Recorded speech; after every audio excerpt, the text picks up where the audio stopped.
acara Perlindungan Anak bersama Bapak Hamid Patilima yang alhamdulillah telah bergabung. Kita live via aplikasi Jumia Wanawat. Ya. Bagaimana dengan strategi yang kedua? Strategi kedua ini kita ketahui bahwa di kehidupan masyarakat itu berkembang norma dan nilai-nilai anti kekerasan. Bagaimana kita memastikan tidak ada orang mudah menyepakati mengenai bahwa cuma begitu saja, kenapa harus dilarang-larang, kenapa harus dilaporkan ke polisi. Nah, ini menjadi catatan penting Bung Fahri. Jadi anak itu adalah makhluk ciptaan Allah. Bagi seorang guru tidak bakal akan memiliki status menjadi guru kalau dia tidak punya murid. Seorang ayah itu tidak bakal akan dipanggil ayah, begitu juga dengan seorang ibu kalau dia tidak punya anak. Begitu juga dengan seorang kakek atau seorang bibi, kalau tidak ada cucu, tidak ada keponakan, bagaimana status itu bisa melekat? Bagaimana orang-orang yang saya sebutkan itu yang kemudian menjaga jangan sampai statusnya itu diambil. Nah, ini menjadi poinnya.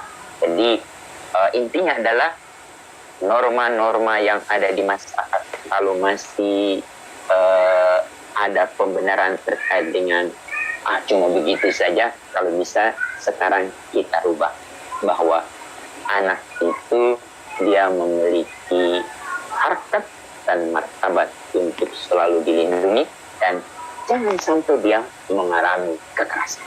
Itu poin kedua Bung Fahri. Ini pekerjaan agak sedikit membutuhkan tantangan ke depan. Nah, ini yang kalau orang sudah terbiasa dengan membentak-bentak. Bagaimana kalau ada anak-anak di sekitar kita yang sering mengalami kekerasan dari orang yang tidak memahami tentang anak? Hari ini kalau ada pendengar anak-anak yang di bawah usia 18 tahun, atau adik-adik atau anak-anak, kalau kalian pernah berjumpa dengan ayah ibumu atau tetangga atau kakek nenek yang selalu melakukan kekerasan kepadamu, maafkan mereka, karena apa yang mereka lakukan itu mereka tidak sadar. Biasanya orang-orang yang melakukan kekerasan itu Bung Fahri baru sadar setelah melakukannya. Tetapi mereka sebelum melakukannya itu tidak menyadari. Coba cek, tanya sama banyak orang tua itu yang pernah memarahi anak-anaknya. Dia baru sadar setelah dia duduk diam di ruang tengah. Kenapa ya aku harus melakukan hal tersebut kepada anakku? Untuk itu adik-adik yang mengalami kekerasan, maafkan orang-orang tuamu yang tidak paham tentangnya. Coba kalau mereka sadari bahwa kehadiran itu sangat mereka tunggu-tunggu, lalu mereka sangat butuhkan dan sangat menentukan status mereka, insya Allah mereka tidak akan melakukan hal tersebut kepadamu. Termasuk hanya berkata, begitu aja tidak boleh, itu juga tidak dibenarkan. Untuk itu, penguatan norma dan nilai anti kekerasan ini menjadi penting, terutama bagi pendengar radio Rasio di mana saja berada. Kemudian, yang ketiga, bagaimana nih supaya anak-anak ini tidak mengalami kekerasan? Yaitu penciptaan lingkungan yang aman dari kekerasan. Bagaimana kita menciptakan lingkungan yang aman dari kekerasan? Ini benar-benar membutuhkan komitmen bersama, terutama dari Pak RT, Pak RW, lalu para takmir masjid. Sekarang sedang didorong oleh Dewan Masjid Indonesia itu, Bung Fahri, adalah masjid ramah anak. Apapun adalah untuk memastikan di mana lingkungan di mana ada anak-anak itu mereka tidak mengalami perendahan martabat oleh siapapun. Nah, kalau toh sampai juga mereka mengalami hal serupa, mereka mudah mengakses tempat-tempat di mana mereka bisa melaporkan. Jadi kalau bisa ada pos pelaporan. Nah, untuk itu Bung Fahri sekarang Kementerian Pemberdayaan Perempuan dan Perlindungan Anak itu saat sekarang menyediakan call center yang mudah untuk diakses oleh siapapun dan dimanapun. Pertama, Sapa 129. Nah, bisa kita tekan itu di nomor telepon kita 129. 129 ya, nomor telepon. Ya, nanti di sana akan dijawab. Atau kalau menggunakan WhatsApp itu dengan kode 021 129 129. Nah, kalau lebih baik juga langsung telepon. Nah, itu sebetulnya untuk mendorong kepada orang yang ada di sekitar itu, dia perlu kehati-hatian bersama anak. Dia tidak mudah untuk mengeluarkan kata-kata yang merendahkan atau melakukan pelecehan atau melakukan kekerasan, karena dengan mudah orang akan melaporkannya kepada pihak yang berkepentingan. Nah, untuk itu, bagaimana kita ciptakan suasana yang aman, yang nyaman, dan sehingga anak-anak itu tidak mengalami kekerasan, itu sangat ditentukan oleh orang-orang yang ada di sekitar, terutama Pak RT, Pak RW, lalu para takmir masjid, atau mereka yang mungkin anak-anak itu dia ke tempat-tempat umum. Kalau bisa di tempat-tempat umum itu, mereka harus terhindar dari kekerasan. Karena sekarang orang kalau melihat ada orang yang melakukan kekerasan pada anak, itu segera jadi viral.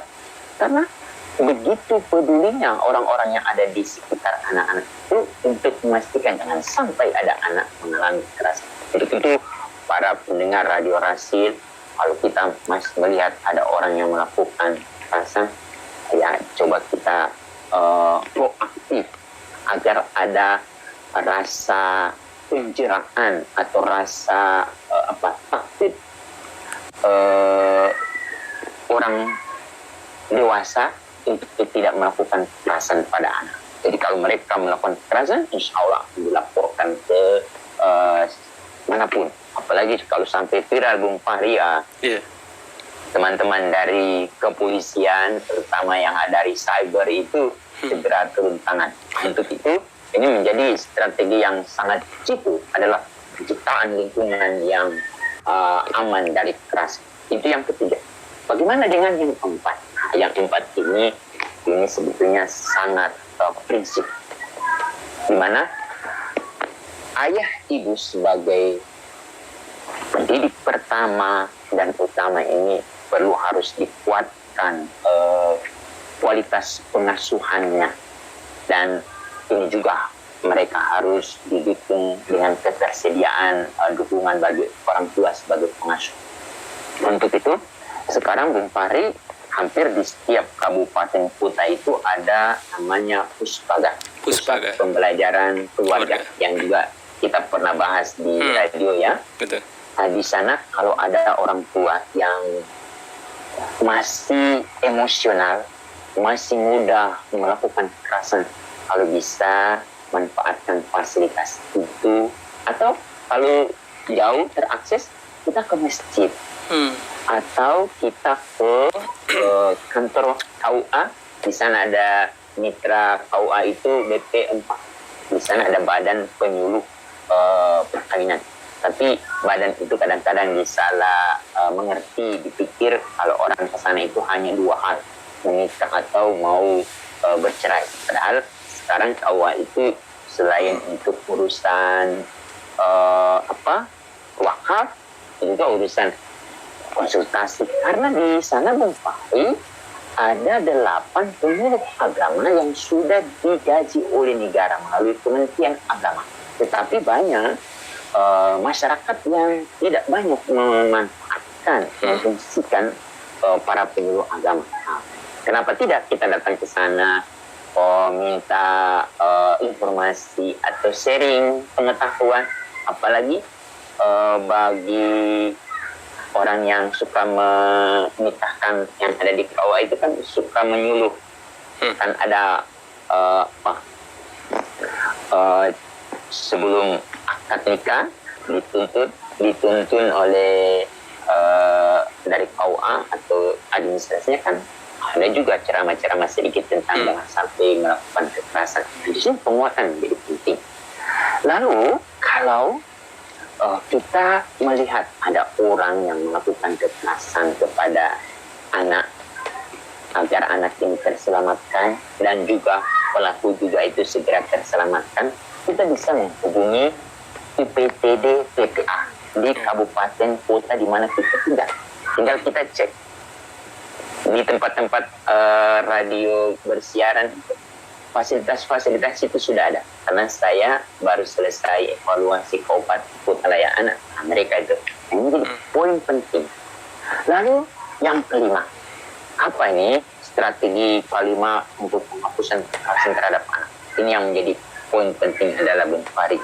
Pemicu kekerasan itu kadang-kadang kalau suasana ekonomi itu tidak menguntungkan. Nah, seperti sekarang dengan adanya pandemi COVID-19 ini, pasti banyak orang tua yang mengalami pengurangan penghasilan. Lalu ada pemutusan hubungan kerja, lalu kemudian sumber-sumber pendapatan yang dulunya banyak sekali, ada sekarang terbatasi sampai tidak ada lagi. Nah, ini yang kemudian menjadi pemicu. Tetapi negara saat sekarang sudah memiliki solusi-solusi meskipun itu tidak menjawab semua kebutuhan, tapi upaya untuk itu ada. Sebetulnya apa poin dari negara sampai mendukung itu? Agar jangan sampai orang tua itu dia tersulut emosi, lalu yang kemudian dia ekspresikan kepada anak. Nah, untuk itu bagaimana kita memastikan bahwa setiap orang tua yang tidak terakses dengan bantuan atau terakses dengan dukungan ekonomi, itu juga mereka perlu kita sampaikan. Nah, untuk itu lapor kepada Pak RT atau Pak RW atau kepada kelurahan atau kepala desa bahwa kita perlu mendapatkan dukungan agar kami tidak emosional. Nah, ini juga harus proaktif. Jadi jangan menunggu dari petugas-petugas sosial datang ke rumah kita untuk mendata. Ada baiknya kita yang aktif. Jangan menunggu agar kita terhindar dari sikap-sikap yang mau merendahkan martabat anak, karena anak suka minta ini, minta itu, lalu kita tidak penuhi, lalu kita tidak punya kemampuan untuk mengkomunikasikan. Akhirnya yang ada adalah tangan, atau kita melempar, atau kita berkata-kata yang kemudian membuat anak menderita. Dan jangan sampai pada suasana yang seperti ini anak itu sendiri yang menjadi korban. Negara sudah berupaya, tapi ada baiknya juga kita berdoa kepada Allah agar pandemi ini segera berakhir. Tetapi poin penting adalah bagaimana agar setiap orang tua jangan menjadikan karena alasan ekonomi itu yang kemudian memicu kekerasan pada anak. Tapi kalau itu terjadi, manfaatkan dinas-dinas yang akan mendukung kita. Pertama adalah Dinas Ketenagakerjaan. Di sana ada balai pelatihan. Kita aktif untuk bertanya ke sana. Bapak Ibu, kami ini mengalami masalah ekonomi. Kami ingin kemampuan, keterampilan kami itu dikuatkan. Adakah layanan yang ada di sini yang kemudian kami bisa akses? Kalau sudah seperti itu, ikuti. Lalu yang kedua, kita aktif juga datang ke Dinas UMKM, koperasi. Di sana ada modal meskipun kecil, kita coba akses di sana. Lalu yang ketiga, ke Dinas Perindustrian. Kalau misalnya kita sudah memiliki produk, yang produk ini perlu diterima oleh pasar, tapi belum ada pengakuan semacam label dari kesehatan atau label halal, ini bisa difasilitasi oleh dinas perindustrian. Lalu kemudian kita sudah punya produk tetapi tidak mudah dipasarkan. Yang tahu tentang strategi pemasaran itu kan negara sudah membentuk dinas perdagangan dan dinas pasar. Di sana mereka bisa membantu kita. Jadi ayah ibu jangan pernah kita patah semangat, tapi kita harus aktif untuk mengakses itu semua. Jadi jangan menunggu-nunggu dari arahan. Emangnya kita harus seperti itu? Tidak. Masa ini adalah bukan lagi masa menanti-nanti, menunggu hujan turun.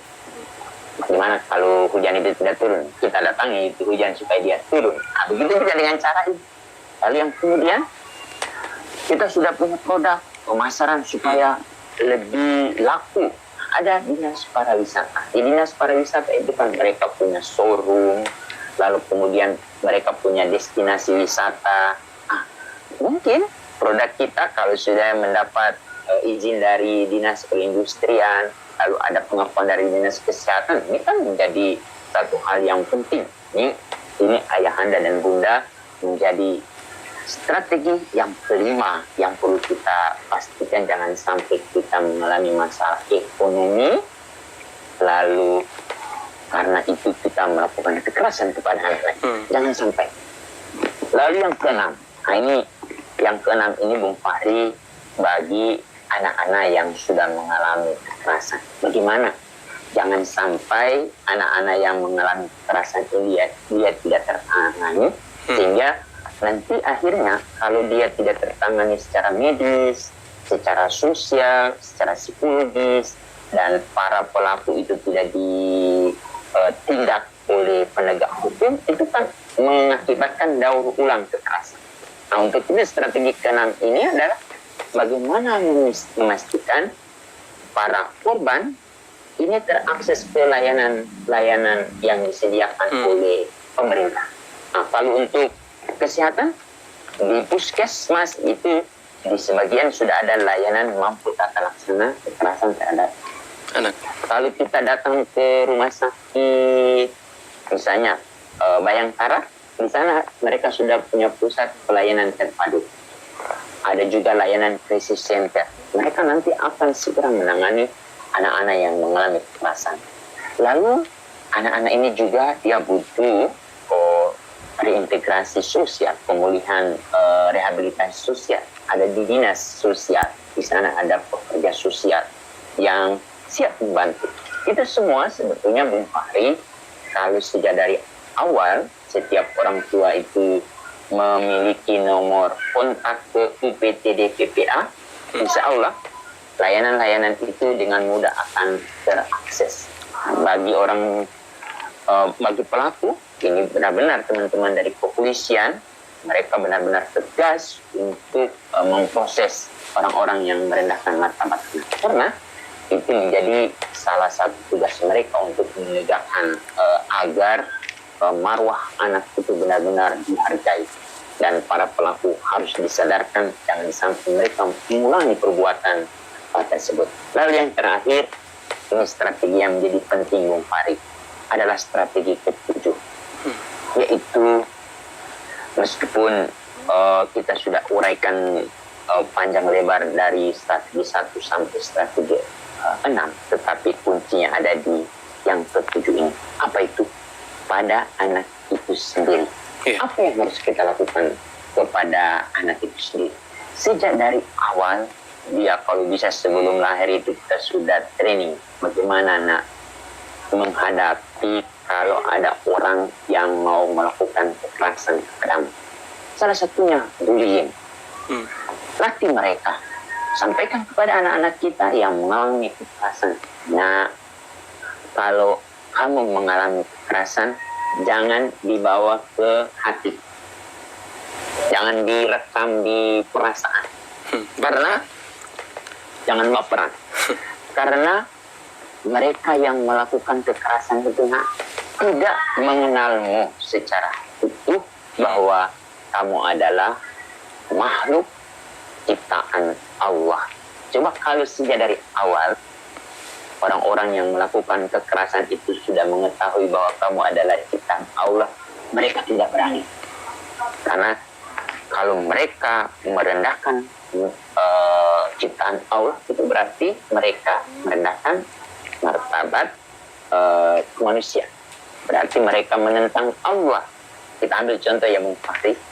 Orang yang pertama sekali melakukan kekerasan yang direkam di dalam Al-Quran yang tersampaikan kepada Rasulullah adalah pada saat Allah meminta kepada malaikat untuk bersujud kepada Nabi Adam.